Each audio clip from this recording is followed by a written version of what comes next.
Hello everybody, this is Toys R Us, and for this special video showcase we are of course continuing with our Optimus Prime build. This is exactly what the model is going to be looking like when we've finished, and we're on to the pelvis area right now. This is from the last issue. Before we get started on the actual build, let's have a look at the magazine. Again, we start with the movies at the front, so you've got some of the voice and face actors there. Then there's a nice feature there of an Optimus Prime, way back to the original toy and indeed up to quite current. Then we've got tracks, including I suppose the elusive red one there as well, cartoon profile, comic profile, another spotlight on Optimus Prime, but that's because we're up to Autobot Series 5. So of course this is brilliant because this goes on to the Japanese continuity, which was a bit of Super God Master Force.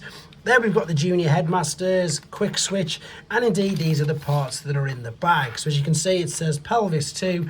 What I'm going to do is get them out of the bag.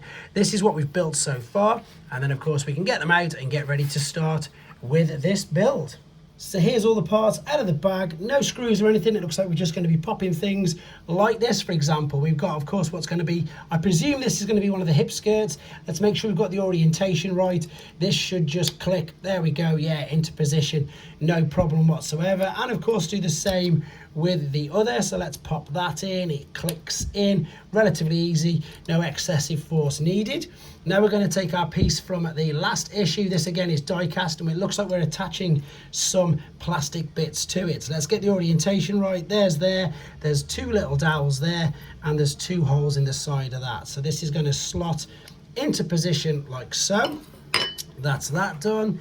Turn the page over and we're back to this way, so change it that way round, and it looks, again, you can tell how everything's going to go. Everything's going to line up with them there. Is that the correct way with the bits on the top? Yes, it is. What I was just making sure is that the holes were going to be at the top of this, and by the looks of it, I'm sure you can tell straight away, these are going to fit. He says, am I getting it right? Yes, it is. It's just raised over it, so that was confusing me ever so slightly. It's not going to go flush. It looks like it's intentionally. This one's a teeny bit more difficult, but what I'm trying to say is, see how it's raised? It isn't flush at all. It was confusing me ever so slightly. Even when it's pushed all the way in, it is still raised.